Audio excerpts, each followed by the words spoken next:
Dies irae, dies illa, solvet seclum in favilla, teste David cum Sibylla. Quantus tremores futuros, quando iudex est venturnus, puncta stricte discussurus. Comme précédemment annoncé, j'aborde la deuxième partie de mon propos, qui était la mort plane sur la France, mais qui en fait désigne la mort, la culture de mort dont parlait Saint Jean-Paul II à cause des lois criminelles. Et donc aujourd'hui, je parlerai de l'euthanasie du citoyen. Et ce sera la première partie. Au début de ce propos, je voudrais indiquer que je me référerai souvent au très beau livre des docteurs Jean-Marie Gomas et Pascal Favre, que vous pouvez voir en début d'émission, « Fin de vie, peut-on choisir sa mort ?» avec comme sous-titre capital « L'euthanasie n'est pas la solution ». L'ouvrage est préfacé par Marie Denzel, auteur d'un célèbre livre, « La mort intime », dont le président François Mitterrand écrivit la préface en 1995. Rappelons que le président connaissait depuis 1984 Marie Denzel, qui était psychologue, travaillant au centre hospitalier de Villejuif, et qu'elle se vit ainsi confier en 1987 la première unité de soins palliatifs créée en France à l'hôpital international de l'Université de Paris par le président Mitterrand. Le grand chantier des soins palliatifs demeure donc, mais il est inachevé, en ce sens que si ces derniers sont fort heureusement très bien pratiqués et améliorés en France, dans beaucoup d'endroits de notre pays, ils restent encore trop méconnus, voire dépréciés et critiqués d'une manière absurde. J'en ai été plusieurs fois témoin en dehors de Paris. En gros, les détracteurs, plus ou moins camouflés, étaient des partisans de l'acharnement thérapeutique, confondant souvent, et quelquefois de bonne foi, soins palliatifs et euthanasie. Et je reviendrai sur cette question à propos de la sédation profonde. Soit à l'inverse, c'était des adeptes de l'euthanasie, des chantres de la culture de mort qui rejoignaient les propagandistes de l'avortement. Mais je voudrais revenir à ce qu'écrivait François Mitterrand en 1995 dans sa préface. Il a visité les services des soins palliatifs et s'était arrêté devant de nombreux malades. Il savait qu'il aurait un jour recours à ces soins. Je connais cette situation et c'est pourquoi les propos du président me touchent toujours, d'autant plus qu'ils emportent une adhésion personnelle que je ne lui ai jamais accordée de son vivant en matière politique. Écoutons-le. Je le cite. « Jamais ne s'effacera le souvenir de la visite que je fis à l'unité de soins palliatifs où elle, Marie Denzel, déployait alors sa généreuse énergie. Je connaissais sa tâche. D'emblée m'avait râpé la force, la douceur qui émanait de ses paroles. Je les retrouvais chez les médecins et les infirmières qui m'accueillirent dans son service. Ils me dirent leur passion, leurs efforts, les retards de la France, les résistances à vaincre. Puis ils m'accompagnèrent au chevet des mourants. Quel était le secret de leur sérénité? Où puisaient-ils la paix de leur regard? Chaque visage a marqué ma mémoire de son empreinte, comme le visage même de l'éternité. Souvent nous avons parlé de tout cela. Je l'interrogeais, sur les sources de ce pouvoir d'effacer l'angoisse, d'instaurer la paix, sur la transformation profonde qu'elle observait chez certains êtres à la veille de mourir, en quelques jours parfois, à travers le secours d'une présence qui permet au désespoir et à la douleur de se dire « les malades saisissent leur vie », se l'approprient. En délivrent la vérité, ils découvrent alors la liberté d'adhérer à soi, comme si alors que tout s'achève, tout se dénouette enfin du fatras des peines et des illusions qui empêchent de s'appartenir. Tel est peut-être le plus bel enseignement de ce livre. La mort peut faire qu'un être devienne ce qu'il était appelé à devenir. Elle peut être, au plein sens du terme, un accomplissement. Et puis, n'y a-t-il pas dans l'homme une part d'éternité, quelque chose que la mort met au monde et fait naître ailleurs. Fin de citation. Je respecte trop la liberté des consciences pour faire dire à ce texte plus qu'il ne veut, d'autant plus qu'il ouvre déjà beaucoup de perspectives. Et pour faire mieux encore connaître les soins palliatifs, je rajoute ce qui concerne des malades qui ne sont pas mentionnés dans la visite présidentielle, ceux qui arrivent suffisamment tôt pour ne pas se retrouver d'emblée cloués dans un lit. Je veux parler de ceux pour qui on ne peut plus envisager de soins curatifs, mais qui souffrent atrocement et que leur médecin ne tarde pas à envoyer en unité de soins palliatifs. Car ce que j'ai pu voir dans les hôpitaux était l'usage de la morphine, avec même souvent des pompes à morphine à la disposition du malade, qu'il activait selon ses douleurs, et celui-ci était vite en somnolence, en permanence, et finissait par demeurer dans le sommeil. Et quelle n'a pas été ma surprise de voir justement dans ces unités spécialisées en soins palliatifs des personnes traitées elles aussi contre la douleur, mais aller et venir, habillées, pouvant se rendre à un office, ne parlant que très peu de leur maladie et absolument pas de leur mort.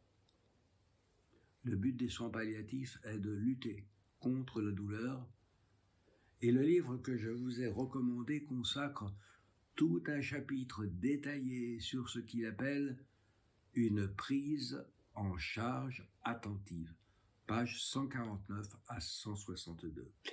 Il nous rappelle d'abord que 90% des malades en fin de vie cancéreuse ont besoin de médicaments antalgiques et qui peuvent ressentir jusqu'à 35 symptômes inconfortables et que 5 grandes classes de médicaments peuvent soulager.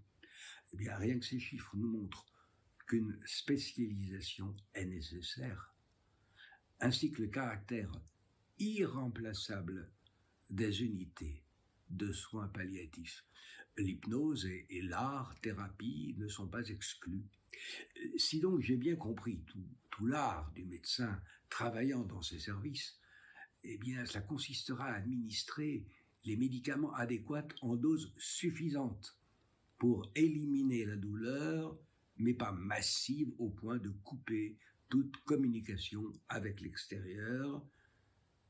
Je crois qu'après les épreuves d'un lourd traitement curatif, cette phase d'apaisement peut se révéler très importante pour le malade, qui va retrouver les siens autrement, et aussi pour la famille. Pour reprendre la réflexion du président Mitterrand, cela peut être le temps d'accomplissement nécessaire pour le malade, afin de mieux affronter la mort, et aussi pour la famille, dans la perspective de son futur travail de deuil. Et puis à l'autre bout de la chaîne, si j'ose dire, il y a ceux qui dorment profondément et avec lesquels il n'y a plus apparemment de communication possible. Je dis apparemment, et ceci va nous ramener à la question de la sédation profonde.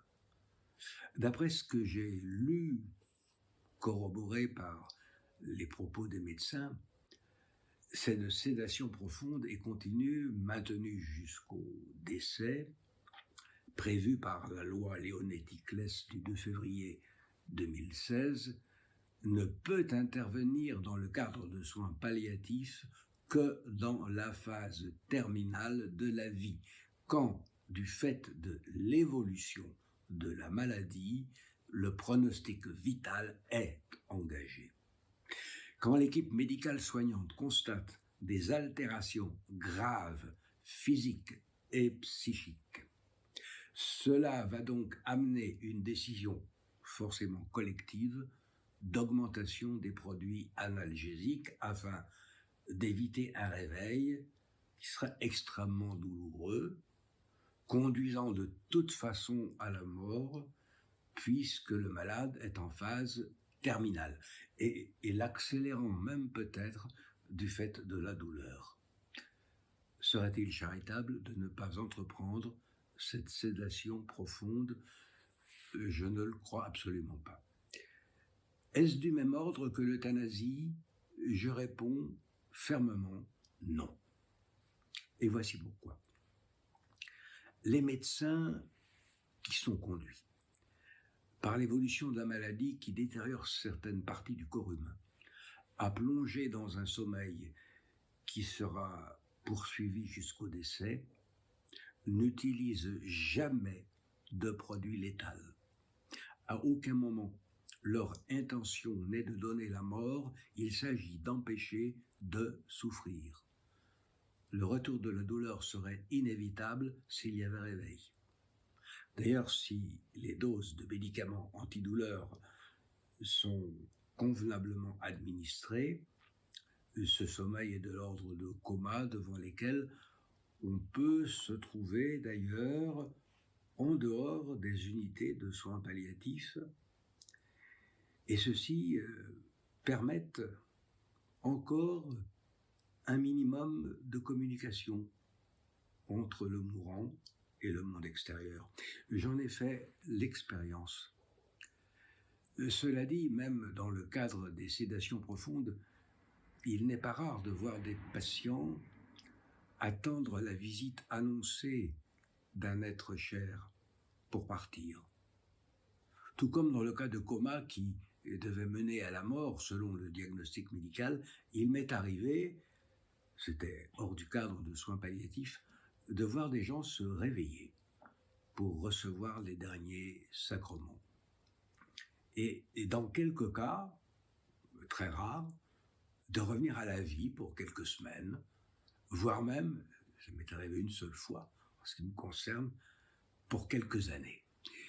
Ceci pour dire qu'un état de coma n'est pas la mort, et que si j'ai bien compris l'acte médical qui consiste à provoquer un sommeil par sédation profonde, celui-ci se propose de placer en état de coma dans un entre-deux qui permet encore de conserver un minimum de conscience, donc de vie sans douleur.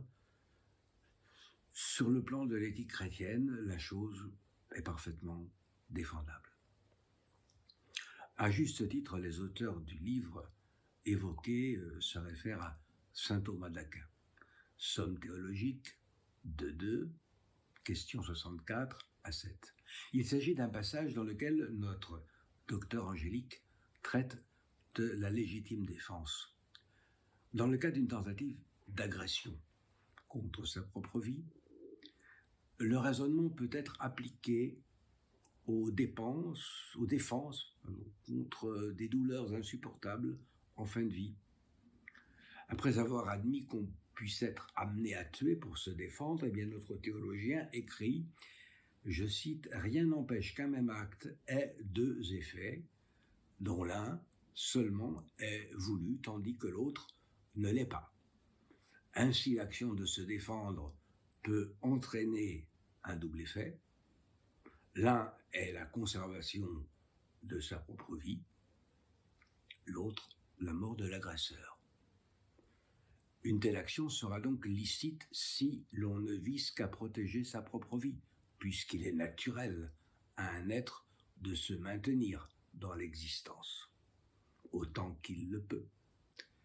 Cependant, un acte accompli dans une bonne intention peut devenir mauvais quand il n'est pas proportionné à sa fin. Si donc, pour se défendre, on exerce une violence plus grande qu'il ne faut, eh bien ce sera illicite. Mais si on repousse la violence de façon mesurée, la défense sera licite. Fin de citation. Je crois aussi utile de préciser, puisqu'il s'agit d'un raisonnement de saint Thomas sur la légitime défense, que ce dernier attribue essentiellement cette fonction à ceux qui en sont légitimement chargés par la société. On ne saurait donc ignorer, pour une question aussi grave, qu'une action entraînant la suppression d'une vie humaine ne soit pas confiée à des autorités spécialisées. Il s'agit d'une éthique minimale pour une société qui se veut civilisée, la meilleure étant chrétienne, pour saint Thomas, comme pour moi, et je l'espère, pour tous les catholiques. Dans le cas précis sur lequel réfléchit saint Thomas d'Aquin, l'utilisation de la violence proportionnée appartient à ceux qu'on appelle les gens d'armes, à qui la société a délégué ce droit.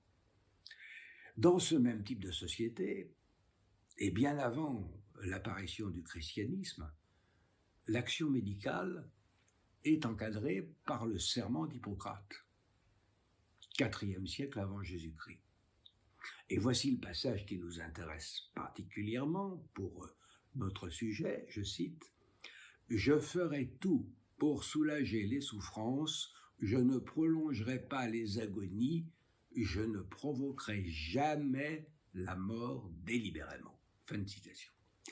Ainsi, pour une sédation profonde, maintenue jusqu'au décès, on peut considérer que l'augmentation continue d'analgésiques, et je dis bien d'analgésiques, constitue une violence du fait de sa finalité, le décès du patient, mais que celle-ci n'est en fait qu'une violence proportionnée devant une autre violence, celle de l'augmentation de la douleur provoquée par l'aggravation de la maladie.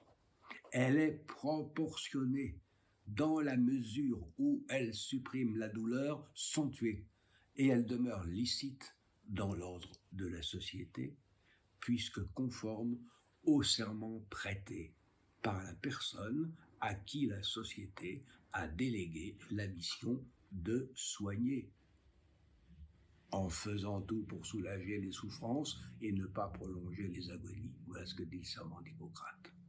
Donc, administration d'antidouleurs et doses proportionnées à des assauts plus forts de la douleur.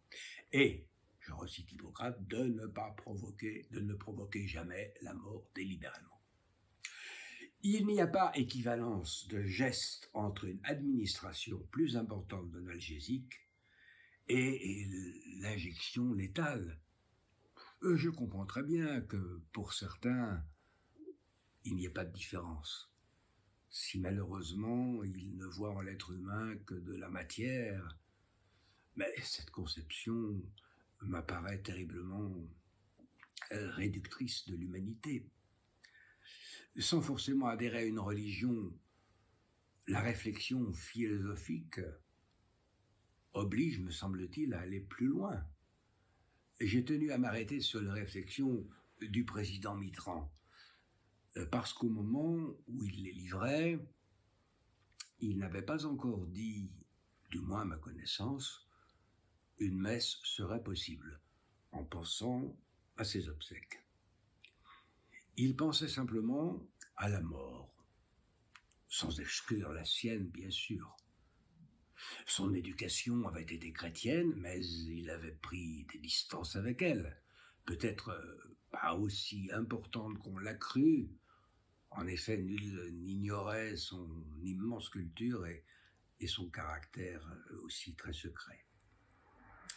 N'évoquait-il pas la mort dans les phrases que je vous ai citées, comme accomplissement, tout comme la part d'éternité qui existe en chaque homme? Comment ne pas penser alors à cette toute dernière parole du Christ en croix, rapportée par saint Jean, avant qu'il ne rende l'esprit, tout est accompli. Et puis, pensez aussi au témoignage immédiat rapporté par saint Matthieu du centurion romain au pied de cette même croix.